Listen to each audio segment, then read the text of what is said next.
Cordial saludo, mi nombre es Gonzalo Rojas. Esta presentación tiene como objetivo sustentar un problema filosófico surgido de la lectura del documento sobre el concepto de los derechos humanos de Pedro Níquel. Dicha lectura plantea una reflexión a partir de la posición del autor mencionado, en el sentido de que es el accionar del Estado el único que se podría catalogar como violatorio de los derechos humanos. La reflexión surgida a partir del comentario anteriormente expuesto se enmarca en el análisis del accionar de los particulares, desde el ámbito de la ética, el juzgamiento y el alcance universal de dicho accionar, para que éste pueda ser interpretado como violatorio de los derechos humanos, más allá de que él no intervenga o no participe el Estado. De esta manera, y tomando como fuente principal la lectura mencionada, en la cual se puede inferir como condiciones para el desarrollo y la implementación de los derechos humanos, el reconocimiento de los derechos por el hecho de ser humano y la existencia del Estado. A continuación, y con el ánimo de hacer una contextualización inicial que orientará posteriormente la argumentación y sustentación del problema filosófico, quiero entonces inicialmente decir que el contexto en el cual se desarrolla la problemática que será planteada más adelante tiene tres elementos esenciales que son individuo, derechos humanos y Estado. Así entonces, me acojo al siguiente planteamiento expuesto por Níquel en su documento sobre el concepto de los derechos humanos. Dicho autor plantea lo siguiente, abro comillas: la sociedad contemporánea reconoce que todo ser humano, por el hecho de serlo, tiene derechos frente al Estado, derechos que éste o bien tiene el deber de respetar y garantizar, o bien está llamado a organizar su acción a fin de satisfacer su plena realización. Estos derechos, atributos de toda persona e inherentes a su dignidad, que el Estado está en el deber de respetar, garantizar o satisfacer, son los que hoy conocemos como derechos humanos. Hasta aquí lo que plantea Níquel.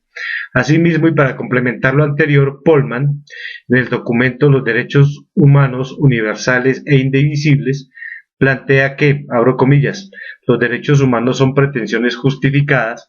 que todo hombre tiene para vivir en determinadas condiciones sin depender del Estado al que pertenece, cierro comillas, mostrándose de esta manera una clara relación entre Estado, individuo y derechos humanos. Algunas interpretaciones en este sentido, es decir, en la relación Estado-individuo-derechos, apuntan a que el Estado debe ser garante de los derechos porque es precisamente el mismo Estado quien los viola, convirtiéndose de paso en un peligro para la dignidad humana y para aplicación de los derechos humanos. En este sentido, podríamos decir que los derechos humanos deben ser institucionalizados mediante y a través del aparato jurídico, para que puedan ser protegidos a nivel transnacional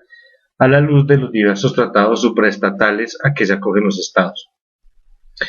De acuerdo con lo anterior, quiero entonces plantear los siguientes interrogantes. ¿Qué surge o qué sucede cuando es un accionar individual, es decir, no estatal, el que vulnera la dignidad humana? ¿Qué tipo de juzgamiento ético se puede aplicar a dicho accionar? Y si este juzgamiento puede tener un carácter universal. A partir de estos tres interrogantes me propongo entonces plantear el problema filosófico de la siguiente manera. ¿Cómo se puede juzgar éticamente y con alcance universal cuando un accionar individual vulnera la dignidad humana? La argumentación a dicho problema sería la siguiente. En el entendido de que es el Estado el garante de los derechos humanos, porque además es el único que los puede violar, en este sentido Níquel afirma que, abro comillas, los derechos humanos implican obligaciones a cargo del gobierno. Es él responsable de respetarlos, garantizarlos, satisfacerlos, y por otro lado, en sentido estricto, él solo puede violarlos. Y asimismo este autor nos dice que, abro comillas, puede ser crímenes incluso gravísimos, pero si es la mera obra de particulares, no se da una violación de los derechos humanos, cierro comillas. En ese contexto anteriormente descrito y desde la mirada de la ética, considero que se debe analizar aquel accionar individual que viola los derechos humanos y que atenta contra la dignidad humana como un problema filosófico, toda vez que estaría en discusión si dicho accionar por el hecho de ser llevado a cabo por particulares, no se constituye en una violación de los derechos humanos. En este sentido, es importante decir que tanto la ética como los derechos humanos tienen implícito el carácter de universalidad. Asimismo, la ética y los derechos humanos concurren en un mismo propósito, que es el respeto incuestionable a la dignidad humana. No se puede negar que los derechos humanos tienen en su constitución y en su aplicación un fuerte basamento ético, que les otorga el carácter de universal, toda vez que la ética, como fundamento teórico normativo de las costumbres y convicciones, allana el campo en el cual se escribe el principio que nos lleva a la estimación y al respeto de la dignidad humana, cuyo principio ético resulta ser el fundamento esencial de los derechos humanos. Es así entonces que la ética le corresponde tratar las cuestiones relacionadas con un accionar que se pueda definir como bueno o malo, estos dos últimos términos quizás entre comillas, en referencia y en relación a la dignidad humana, y su importancia radica en el papel rector para dinamizar la reflexión y el análisis en pos de llegar soluciones a problemas fundamentales de la existencia humana. Retomando entonces la pregunta, ¿cómo se puede juzgar éticamente y con alcance universal cuando un accionar individual vulnera la dignidad humana?